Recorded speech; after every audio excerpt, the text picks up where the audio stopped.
الحمد لله نحمده ونستعينه ونستغفره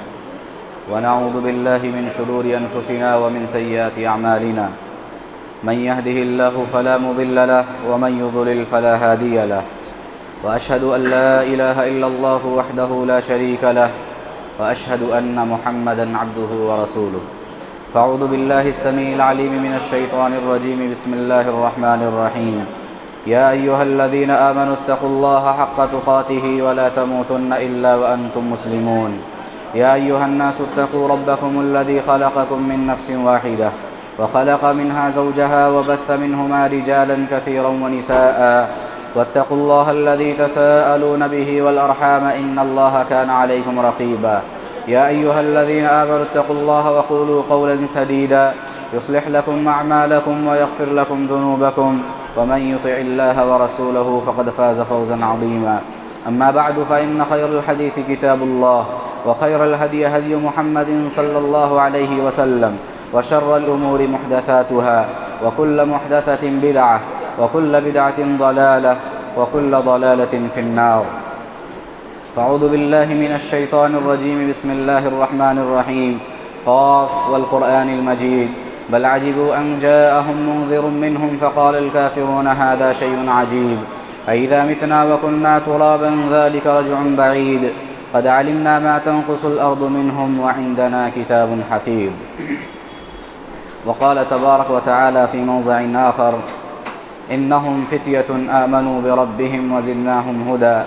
وربطنا على قلوبهم إذ قاموا فقالوا ربنا رب السماوات والأرض لن ندعو من دونه إلها لقد قلنا إذا شططا هؤلاء قوم اتخذوا من دونه آلهة لولا يأتون عليهم بسلطان بين فمن أظلم ممن افترى على الله كذبا. حاضرین جمعہ، قرآن مجید کی ایک سورت ہے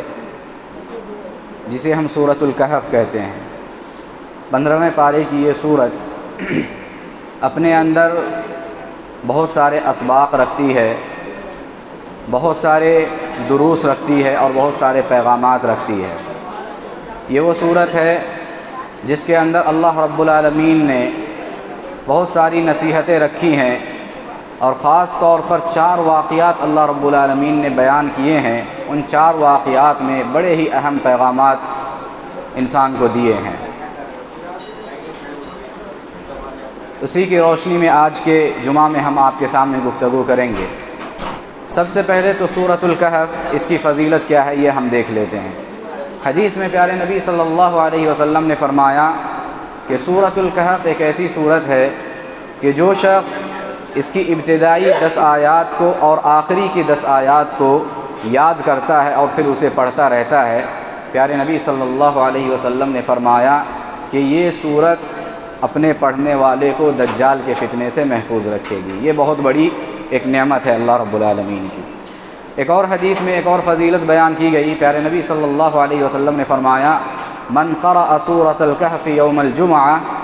اضاء له من النور ما بین الجمعتین. کہا کہ جو شخص جمعہ کے دن سورۃ الکہف کی تلاوت کرے، آئندہ جمعہ تک 2 جمعوں کے درمیان اللہ رب العالمین اسے ایک خاص نور کی روشنی عطا کرتا ہے، جس روشنی کو پا کر وہ اپنے بہت سارے معاملات کو حل کر سکتے ہیں. ایک اور حدیث میں پیارے نبی صلی اللہ علیہ وسلم کے حوالے سے منقول ہے کہ ایک صحابی سورۃ الکہف کی تلاوت اپنے گھر میں کر رہے ہیں. اتنے میں ایک جانور ان کے پاس موجود ہوتا ہے. جانور بدکنے لگتا ہے. صحابی آ کر غور سے دیکھتے ہیں، جانور کی بدکنے کی وجہ معلوم کرنا چاہتے ہیں تو دیکھتے ہیں کہ ایک بادل ہے جو ان کے اوپر سایہ کر رہا ہے، جانور اس کی وجہ سے بدک رہا ہے. یہ واقعہ پیارے نبی صلی اللہ علیہ وسلم کو جب وہ بیان کرتے ہیں صحابی، آپ فرماتے ہیں کہ دراصل یہ سورہ کہف پڑھنے کی وجہ سے ایسا ہوا تھا اور یہ گویا اللہ رب العالمین سے ایک سکینت تھی، ایک برکت تھی جو تم پر سایہ فگن تھی، لہٰذا اسے پڑھا کرو، اس کی وجہ سے گھر میں سکونت اور برکت نازل ہوتی ہے. یہ احادیث ہے جو سورۃ الکہف کی فضیلت پر دلالت کرتی ہے. حضرات، جو آیت کریمہ میں نے آپ کے سامنے سورۃ الکہف کی پڑھی ہے، اس کی روشنی میں مجھے آپ کے سامنے گفتگو کرنی ہے. انسانی زندگی مختلف مراحل میں بٹی ہوئی ہے، پیدائش سے لے کر وفات تک. اور وہ مراحل کیا ہیں؟ بچپن، لڑکپن، جوانی، ادھیڑ عمر، بڑھاپا، اور اگر کسی کو اور لمبی عمر ملے تو کھوسڑ بڑھاپا، اور پھر اس کے بعد موت۔ یہ انسانی زندگی کے مختلف مراحل ہیں، اور ہر مرحلہ انسان سے کچھ مخصوص باتوں کا اور کچھ مخصوص اعمال کا تقاضا کرتا ہے۔ ان مراحل میں سب سے اہم مرحلہ جو ہے وہ جوانی کا مرحلہ ہے۔ جوانی انسانی زندگی کا وہ مرحلہ ہے جس میں انسان، اس کا عزم، اس کا ارادہ، اس کا جوش، اس کا جذبہ، اس کا جنون، اس کی طاقت، اس کی قوت، اس کی صلاحیت، اس کی سوچ، اس کے افکار اور اس کے خیالات عروج پر ہوتے ہیں۔ جوانی عمر کا وہ مرحلہ ہے کہ جس میں انسان اگر چاہے وہ ستاروں کی محفل آراستہ کر سکتا ہے، وہ آسمان پر پہنچ سکتا ہے، وہ چاند پر کمندیں ڈال سکتا ہے، وہ سورج کی شعاؤں کو گرفتار کر سکتا ہے، وہ سمندروں کی گہرائی میں اتر سکتا ہے، وہ اگر چاہے تو طوفانوں کے رخ موڑ سکتا ہے، حالات کے تیور بدل سکتا ہے۔ الغرض عمر کا یہ وہ مرحلہ ہے کہ جس میں انسان اگر چاہے پوری کائنات کی تسخیر کر سکتا ہے۔ اگر یقین نہیں آتا تو تاریخ کا مطالعہ کرو، تاریخ بتلائے گی کہ دنیا میں جتنے بھی انقلابات آئے، دنیا میں جتنی بھی تبدیلیاں رونما ہوئیں، اس دنیا میں جتنی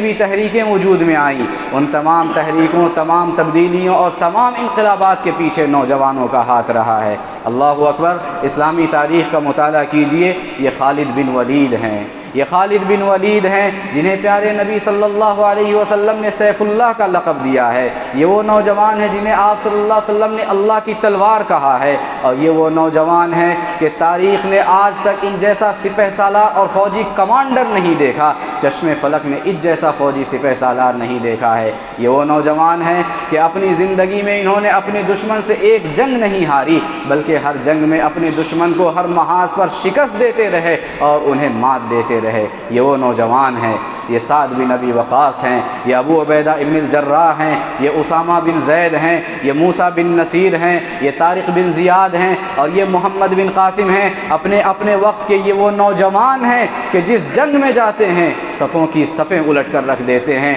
اور جن کے نام سن کے اغیار کے دل پارا پارا اور ان کے پتے پانی ہو جایا کرتے ہیں۔ اپنے وقت کے یہ وہ نوجوان ہیں۔ نوجوان کسی بھی قوم کا سرمایہ ہوتے ہیں، نوجوان کسی بھی قوم کا اثاثہ ہوتے ہیں، نوجوان کسی بھی قوم کا معمار ہوتے ہیں، نوجوان کسی بھی قوم کا مستقبل اور فیوچر ہوتے ہیں۔ وہ قومیں خوش نصیب ہوتی ہیں، وہ قومیں خوش نصیب ہوتی ہیں جن قوموں کے نوجوان اپنے اندر بلند ہمت رکھتے ہیں اور بلند عزم و حوصلے کے مالک ہوتے ہیں۔ وہ سرخروئی ہمیشہ انہی قوموں کا مقدر بنتی ہیں جن قوموں کے نوجوان مشکلات سے گھبرانے کے بجائے پوری دلیری کے ساتھ حالات کا مقابلہ کرنے کا ہنر اپنے اندر رکھتے ہیں، اور کامیابی سرخروئی انہی قوموں کی تقدیر بنتی ہے جن قوموں کے نوجوان عالی ہمت ہوتے ہیں اور بلند حوصلہ ہوتے ہیں، نوجوان قوموں کے معمار ہوتے ہیں۔ حضرات، یہی وجہ ہے کہ اللہ رب العالمین نے قرآن و سنت میں، پیارے نبی صلی اللہ علیہ وسلم نے بھی مختلف مقامات پر نوجوانی کا جو یہ مرحلہ ہے اس کی اہمیت کو اجاگر کیا ہے، اس کی عظمت کو اجاگر کیا ہے، اور ایک نوجوان جوانی کے ایام میں کیا کچھ کر سکتا ہے، اس کے پاس کیا طاقت ہوتی ہے، کیا قوت ہوتی ہے، کیا صلاحیت ہوتی ہے، کیا خیالات اس کے ہوتے ہیں، اور نوجوانی کے مرحلے میں ایک نوجوان کیا کچھ کر سکتا ہے۔ قرآن و سنت میں اس کے حوالے سے اور تاریخ میں بہت ساری باتیں بیان کی گئی ہیں۔ اللہ رب العالمین نے اس حوالے سے قرآن کے اندر اصحاب کہف کا ایک واقعہ نقل کیا ہے۔ سورۃ الکہف جو آیت میں نے آپ کے سامنے تلاوت کی ہے، ان آیات میں اللہ رب العالمین نے اصحاب کہف کا واقعہ بیان کیا۔ واقعہ کیا ہے؟ سبحان اللہ! کہا اصحاب کہف جس علاقے کے رہنے والے تھے، جس بستی کے رہنے والے تھے، جس قوم کے رہنے والے تھے، جس شہر کے باشندے تھے، وہ شہر، وہ قوم اور وہ ملک مکمل طور پہ ایک مشرک قوم تھی، مکمل طور پہ مشرک قوم۔ ساری قوم شرک اور بت پرستی میں مبتلا ہے، اللہ کے باغی ہے، اور اللہ رب العالمین کو چھوڑ کر غیروں کی عبادت کرنے والی قوم ہے پوری، حتیٰ کہ بادشاہ وقت بھی مشرک ہے، بتوں کا پجاری ہے، اور نہ صرف پجاری ہے بلکہ شرک کا سب سے بڑا داعی بھی ہے۔ ایک ایسی قوم اور ایک ایسے قوم کے بیچ رہتے ہوئے اللہ رب العالمین نے چند لوگوں کو ہدایت دی۔ یہ نوجوان، یہ چند لوگ ہدایت سے آشنا ہونے کے بعد، اللہ رب العالمین کی توحید کو اپنانے کے بعد اپنی قوم سے الگ ہو جاتے ہیں، الگ ہو کر وہاں اللہ رب العالمین کی عبادت کرتے ہیں۔ قوم میں ان کا چرچا ہونے لگتا ہے، ہر طرف ان کے بارے میں یہ بات پھیل جاتی ہے کہ ہماری قوم کے کچھ لوگ ہیں کہ جو ہماری معبودوں کی عبادت نہیں کرتے، ہماری معبودوں کو چھوڑ کر وہ صرف ایک معبود کو مانتے ہیں اور صرف ایک رب کے ماننے والے ہیں اور اسی کی عبادت کرتے ہیں، اور کہتے ہیں کہ باقی سارے معبود جو ہیں وہ سب کے سب اللہ کے علاوہ معبود کی حیثیت نہیں رکھتے ہیں۔ اس طرح سے ان کا چرچا پورے قوم میں ہو گیا، پوری قوم میں ان کی بات پھیل گئی، اور پھیلتے پھیلتے یہ بات بادشاہ وقت تک پہنچی۔ بادشاہ وقت دقیانوس، بعض روایات کے مطابق اس کا نام دقیانوس تھا۔ جب اس تک یہ بات پہنچی تو اس نے ان لوگوں کو اپنے دربار میں بلایا، ان موحدین کو اپنے دربار میں بلایا۔ دربار میں بلانے کے بعد بات کی تحقیق کرنی چاہیے کہ ہم نے ایسا ایسا سنا ہے تمہارے بارے میں، تم ایک رب کو ماننے والے ہو، صرف اسی کی عبادت کرنے والے ہو، اس کے سوا اوروں کو نہیں مانتے، اوروں کی عبادت نہیں کرتے، اور خاص طور پر ہم جن بتوں کی پرستش کرتے ہیں، جن معبودوں کو ہم مانتے ہیں، تم ان کا انکار کرنے والے ہو، کیا یہ بات صحیح ہے؟ بات کی تحقیق چاہتا ہے بادشاہ۔ بھرے دربار میں، بھری بزم میں بادشاہ وقت سامنے موجود ہے، اس کے درباری موجود ہیں اور پوری قوم کے لوگ وہاں موجود ہیں۔ بھرے دربار میں بادشاہ وقت کی آنکھوں میں آنکھیں ڈال کر یہ نوجوان اپنی بات اور اپنا مدعا رکھتے ہیں، اللہ کی توحید کا اعلان کرتے ہیں، اللہ کی توحید اور وحدانیت کا اقرار کرتے ہیں۔ قرآن مجید نے ان کا واقعہ نقل کرنے کے بعد کہا انہم فتیۃ آمنوا بربہم، انہم فتیۃ آمنوا بربہم، کہا کہ یہ چند نوجوان تھے،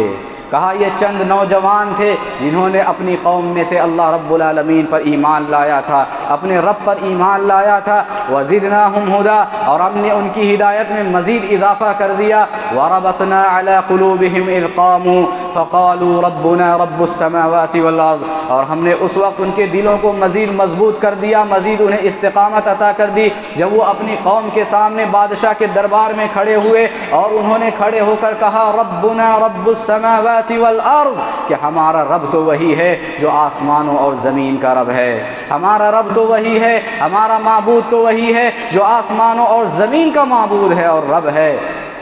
لن ندعو من دونہ الہا،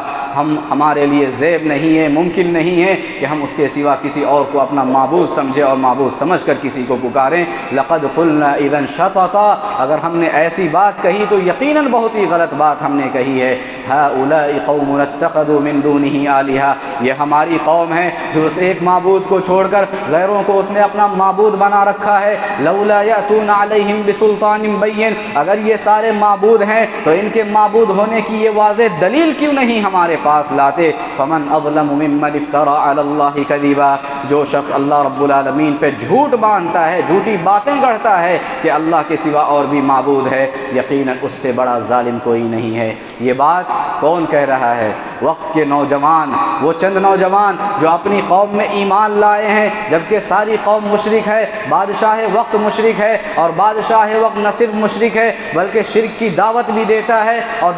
جو لوگ شرک نہیں کرتے ان کے اوپر ظلم و ستم کے پہاڑ بھی توڑتا ہے۔ ایسے بادشاہ کے سامنے، ایسے ظالم حکمران کے سامنے اس کی آنکھوں میں آنکھیں ڈال کر اللہ کی توحید کا اعلان کرتے ہیں اور اللہ رب العالمین کی وحدانیت کا اقرار کرنے والے کون ہیں؟ یہ قرآن نے کہا انہم فتیۃ،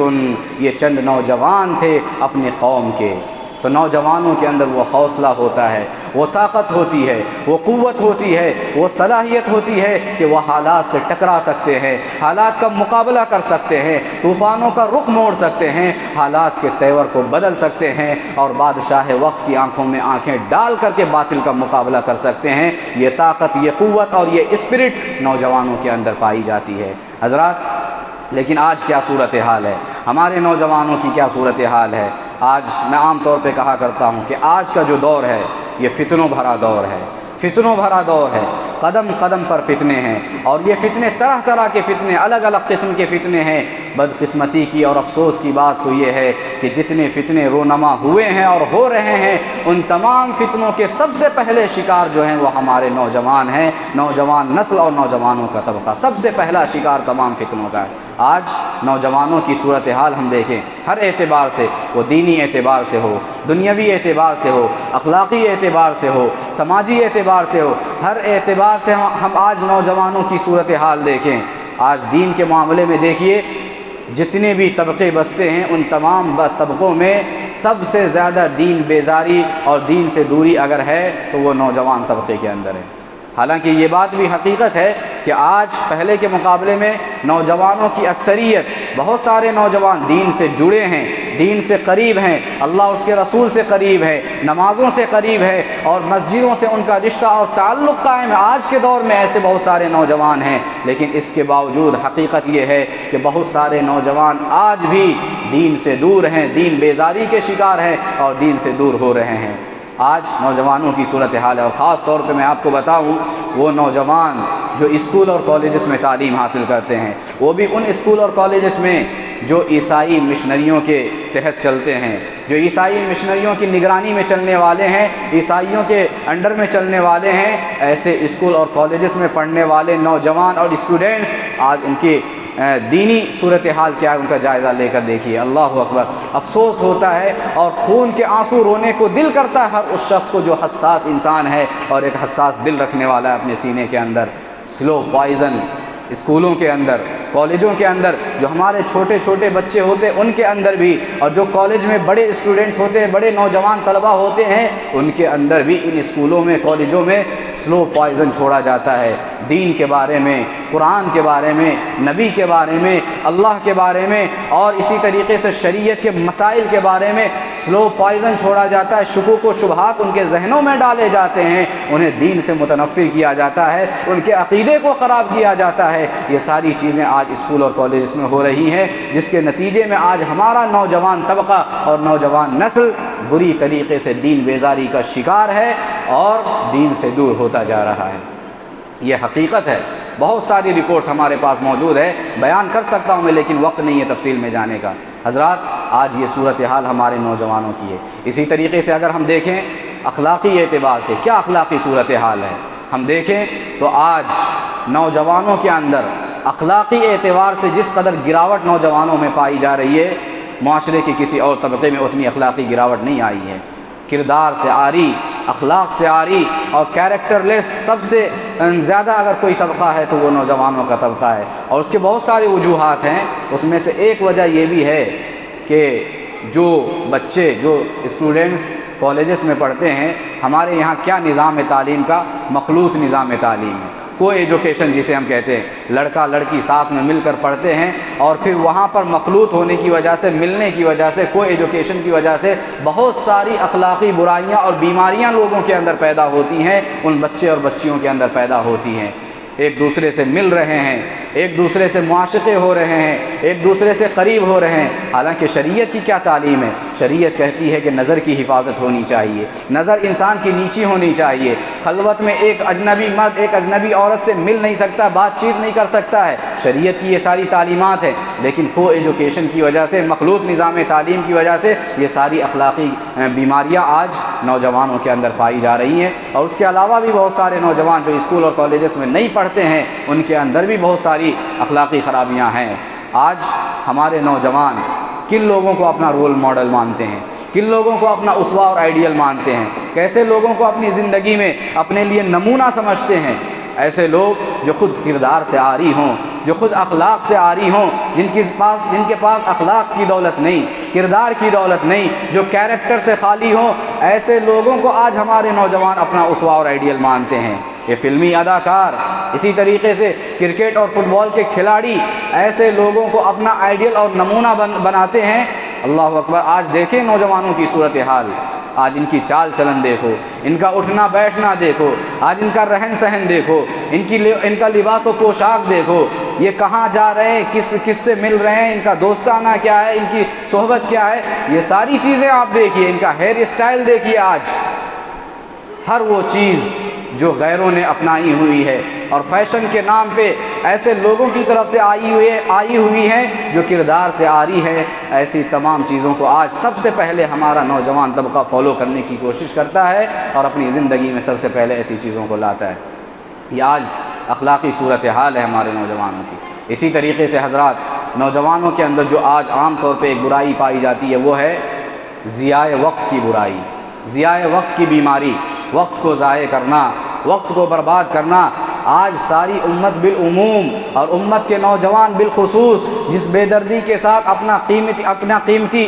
قیمتی زندگی اور اپنی قیمتی اوقات اور قیمتی جوانیوں کو جس بے دردی کے ساتھ ضائع کر رہے ہیں، برباد کر رہے ہیں کہ اس کا کوئی اندازہ نہیں ہے۔ اور سوشل میڈیا کے کیا کہنے، سوشل میڈیا کے کیا کہنے کہ سوشل میڈیا کے شکل میں طوفان بدتمیزی ایسی آئی ہوئی ہے اور ضیاء اوقات کا ایسا سیلاب آیا ہوا ہے کہ بس اللہ کی پناہ۔ آج المیاں ہیں ہمارے نوجوان، ان کی زندگیوں میں کوئی منصوبہ نہیں، کوئی پلاننگ نہیں، کوئی ہدف نہیں، کوئی مقصد نہیں، کوئی ٹارگٹ نہیں، اور پوری دنیا سے فارغ ہو کر صرف اور صرف سوشل میڈیا کے ہو کر رہ گئے ہیں۔ واٹس ایپ، فیس بک، انسٹا، ٹویٹر، ٹک ٹاک اور نہ جانے کیا کیا خرافات ہے۔ اسی طریقے سے فلمیں دیکھنا، گانے بجانا، میوزک سننا، آلات موسیقی کا استعمال کرنا، سنیما گھروں کے چکر لگانا، یہ اور اس قسم کی تمام برائیاں آج ہمارے نوجوانوں کا محبوب مشغلہ بن کر رہ گئی ہے۔ گویا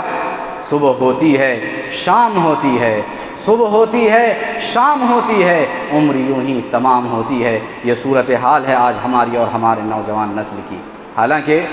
جس جوانی کو ہم ضائع کر رہے ہیں، جس زندگی کو ہم برباد کر رہے ہیں، جو وقت ہم ضائع کر رہے ہیں، یہ وقت، یہ جوانی اور یہ زندگی دوبارہ لوٹ کر واپس آنے والی نہیں ہے۔ امام ابن قیم فرماتے ہیں اضاعۃ الوقت اشد من الموت، اضاعۃ الوقت اشد من الموت، فرماتے ہیں کہ وقت کو ضائع کرنا یہ موت سے کہیں زیادہ خطرناک بات ہے، موت سے کہیں زیادہ خطرناک چیز ہے کہ ایک انسان اگر اس کی موت واقع ہوتی ہے، اگر وہ مرتا ہے تو صرف اس دنیا سے اس کا تعلق ختم ہوتا ہے، جبکہ آخرت سے اس کا تعلق برقرار رہتا ہے، باقی رہتا ہے۔ لیکن ایک انسان جب وہ وقت ضائع کرتا ہے، وقت کو برباد کرتا ہے، وہ اللہ سے غافل ہو جاتا ہے، کتاب اللہ سے غافل ہو جاتا ہے، سنت رسول اللہ سے غافل ہو جاتا ہے، شریعت سے دور ہو جاتا ہے، نمازوں سے دور ہو جاتا ہے، اور صرف اسی کام کا ہو کے رہ جاتا ہے جس کام میں وہ اپنا وقت ضائع کر رہا ہے۔ اس طرح سے اگر دیکھیں تو اضاعۃ الوقت اشد من الموت، وقت کو ضائع کرنا یہ موت سے کہیں زیادہ خطرناک بات ہے۔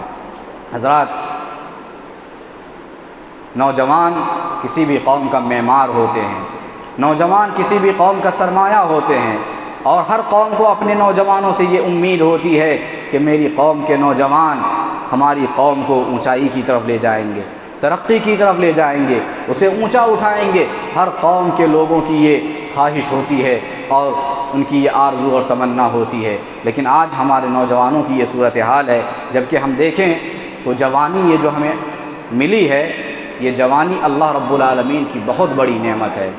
یہ جوانی اللہ رب العالمین کی بہت بڑی نعمت ہے، اور اتنی بڑی نعمت کہ اللہ اکبر، روز قیامت اللہ رب العالمین اس کے بارے میں سوال کرنے والا ہے خصوصی طور پہ۔ پیارے نبی صلی اللہ علیہ وسلم نے فرمایا لا تزول قدم ابن آدم حتی یسأل عن خمس، کہا کہ 5 قسم کے سوالات ہیں جو روز قیامت اللہ رب العالمین ہر انسان سے کرے گا، اور آپ نے فرمایا کہ ابن آدم کے قدم اللہ کے سامنے سے اس وقت تک ہٹیں گے نہیں، ہلیں گے نہیں، جب تک کہ وہ ان 5 سوالوں کے جوابات اللہ کو نہ دے دے۔ 5 سوالات کیا ہوں گے؟ 2 سوالات بڑے ہی اہم ہیں اور موضوع سے متعلق ہے۔ پہلی چیز پیارے نبی صلی اللہ علیہ وسلم نے فرمایا عن عمرہ فیما افناہ، انسان سے اس کی زندگی کے بارے میں سوال ہوگا کہ زندگی کی یہ جو نعمت میں نے تمہیں دی تھی، اللہ پوچھے گا کہ زندگی کی یہ جو دولت میں نے تمہیں دی تھی، اس زندگی کی نعمت کو پا لینے کے بعد، اس دولت کو پا لینے کے بعد، اس دولت کا استعمال تم نے کیسے کیا، اس نعمت کا استعمال تم نے کن چیزوں میں کیا، کیسے زندگی دنیا میں گزار کر آئے، یہ سوال روز قیامت ہونے والا ہے۔ اور دوسرا سوال وعن شبابہ فیما ابلاہ، انسان سے اس کی جوانی کے بارے میں سوال ہونے والا ہے کہ جوانی کی جو نعمت میں نے تمہیں عطا کی تھی، جوانی کی اس نعمت کا تم نے دنیا میں رہتے ہوئے استعمال کیسے کیا ہے، اس جوانی کو کن کن چیزوں میں تم نے گزارا ہے، کن مصروفیات میں اس جوانی کو تم نے گزارا ہے، یہ سوال خصوصی طور پہ ہونے والا ہے۔ اور حاضرین گرامی، غور طلب بات ہے، غور کرنے کی بات ہے کہ یہاں 2 سوالات جو پیارے نبی صلی اللہ علیہ وسلم نے ذکر کیے، ایک زندگی کا سوال اور ایک جوانی کا سوال۔ غور کرنے کی بات یہ ہے کہ جوانی خود زندگی کے اندر آ جاتی ہے۔ زندگی کے بارے میں اگر اللہ سوال کرے گا تو خود اس کے اندر بچپن، لڑکپن، جوانی، ادھیڑ عمر، بڑھاپا، زندگی کے پیدائش سے لے کر وفات تک جتنے بھی مراحل ہیں سب اس کے اندر آ جاتے ہیں، اور سب کے بارے میں گویا سوال اللہ رب العالمین کر چکا ہے۔ لیکن اس کے علاوہ الگ سے اگر جوانی کے بارے میں سوال ہو رہا ہے اور پیارے نبی اس کا تذکرہ کر رہے ہیں کہ الگ سے جوانی کا سوال ہونے والا ہے، تو مطلب یہ ہے کہ جوانی اپنے آپ میں بڑی اہمیت کی حامل ہے اور اس کی انسان کو قدر کرنی چاہیے۔ حضرات، ایک اور حدیث میں پیارے نبی صلی اللہ علیہ وسلم نے فرمایا اغتنم خمسا قبل خمس، کہا کہ 5 چیزوں سے پہلے 5 چیزوں کو غنیمت سمجھو۔ ہمارے پاس 5 چیزیں ابھی موجود ہیں اور بعد میں 5 چیزیں آنے والی ہے زندگی میں، ان 5 چیزوں کے آنے سے پہلے جو موجودہ 5 چیزیں ہیں ان کو غنیمت سمجھتے ہوئے اس کی قدر کرو، اس کا صحیح استعمال کرو۔ اس میں سے ایک چیز کیا ہے؟ آپ نے فرمایا وَشَبَابَكَ قَبْلَ حَرَمِكَ، کہا کہ اپنے بڑھاپے سے پہلے اپنی جوانی کو غنیمت سمجھو، اپنے بڑھاپے سے پہلے اپنی جوانی کو غنیمت سمجھو، کہ جوانی کے جو ایام اور جو مرحلہ تمہیں حاصل ہوا ہے، جو جوانی کی نعمت تمہیں حاصل ہوئی ہے، اس میں جتنی چاہے نیکیاں کمانا چاہتے ہو کما لو، اللہ کے لیے جو کام کرنا چاہتے ہو کر لو، اپنی آخرت بنانا چاہتے ہو بنا لو، با مقصد کام اور ایسے تمام کام جو دنیا اور آخرت میں تمہارے لیے مفید ہوں، ایسے کام جوانی کے رہتے ہوئے کر لو کہ بڑھاپا تمہاری زندگی میں جب آئے گا تمہارے پاس وہ طاقت نہیں ہوگی، وہ قوت نہیں ہوگی، وہ صلاحیت نہیں ہوگی کہ تم وہ کام کرنا بھی چاہو تو کر نہیں سکو گے۔ اس لیے بڑھاپے کے آنے سے پہلے اپنی جوانی کو غنیمت سمجھو اور اس کا درست استعمال کر لو۔ اور حضرات،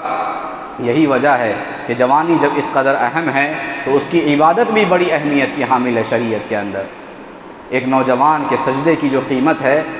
وہ کسی اور کے سجدے کی قیمت نہیں ہے،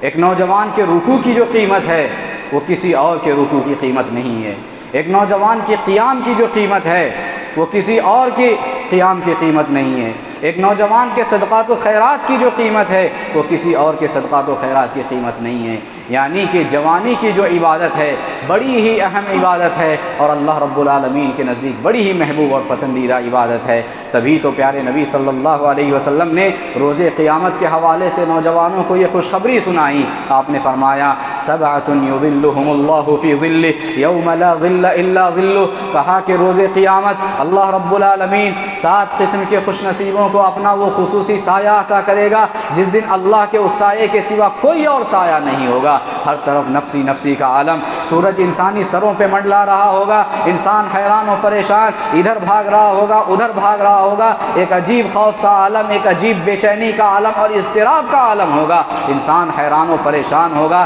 ایسے حالات میں اور ایسے عالم میں جب انسان پریشانی کا شکار ہوگا، 7 قسم کے خوش نصیب لوگ ہوں گے جنہیں اللہ رب العالمین اپنے عرش کا خصوصی سایہ عطا کرے گا۔ ان 7 خوش نصیبوں میں سے ایک خوش نصیب کون ہوگا؟ پیارے نبی صلی اللہ علیہ وسلم نے فرمایا وَشَابٌ نَشَأَ فِي عِبَادَةِ اللَّهِ، وَشَابٌ نَشَأَ فِي عِبَادَةِ اللَّهِ، کہا کہ ایک وہ نوجوان ہوگا جس نے اپنی جوانی اللہ کی عبادت کرتے ہوئے گزاری ہوگی، جس نے اپنی جوانی میں اللہ رب العالمین کی عبادت کی ہوگی، اپنی جوانی کو عبادت میں بسر کیا ہوگا، اپنی جوانی کے اندر نمازوں کا اہتمام کیا ہوگا، صدقات و خیرات کا اہتمام کیا ہوگا، اللہ کو خوش کرنے والے کام جوانی کے عالم میں کیا ہوگا۔ پیارے نبی نے فرمایا کہ ایسا نوجوان بڑا ہی خوش نصیب ہے اور روز قیامت اللہ رب العالمین ایسے نوجوانوں کو اپنا خصوصی سایہ عطا کرے گا۔ اس سے بڑی فضیلت اور اس سے بڑا فائدہ کیا حاصل ہو سکتا ہے ایک نوجوان کو اور ایک انسان کو؟ حضرات، جوانی بڑی ہی اہم، زندگی کا بڑا ہی اہم مرحلہ ہے، لہٰذا اس کی قدر ہونی چاہیے، اس کی اہمیت کو سمجھنا چاہیے اور جوانی کے رہتے ہوئے ایسے کام کرنے چاہیے کہ جو ہم بڑھاپے میں نہ کر سکے، اسے غنیمت سمجھتے ہوئے اس کا درست استعمال ہونا چاہیے۔ اور سورۃ الکہف کے اندر اللہ رب العالمین نے اصحاب کہف کا جو واقعہ نقل کیا ہے، واقعہ نقل کرنے کا مقصد ہی یہی ہے، مطلب ہی یہی ہے کہ اللہ رب العالمین نوجوانوں کو یہ پیغام دینا چاہتا ہے کہ جوانوں، اگر تم اپنی زندگی میں کسی کو آئیڈیل بنانا چاہتے ہو، اپنی زندگی میں اگر کسی کو اسوہ بنانا چاہتے ہو، اپنی زندگی کا اگر کسی کو رول ماڈل اور نمونہ بنانا چاہتے ہو، تو ایسے نوجوانوں کو اپنا اسوہ بناؤ، ایسے نوجوانوں کو اپنا آئیڈیل بناؤ اور ایسے نوجوانوں کو رول ماڈل اپنی زندگی میں بناؤ اور ان کے نقش قدم پہ چل کے اپنے آپ کو کامیاب بنانے کی کوشش کرو۔ یہ پیغام اللہ رب العالمین نے سورۃ الکہف میں اصحاب کہف کے حوالے سے دیا ہے۔ دعا ہے کہ رب العالمین مجھ کہنے والے کو اور آپ سننے والوں کو کہنے سننے سے زیادہ عمل کرنے کی توفیق عطا فرمائیں۔ آمين. أقول قولي هذا واستغفر الله لي ولكم ولسائر المسلمين من كل ذنب فاستغفروه إنه هو الغفور الرحيم. إنه تعالى جواد كريم ملك بر رؤوف رحيم ورب حليم.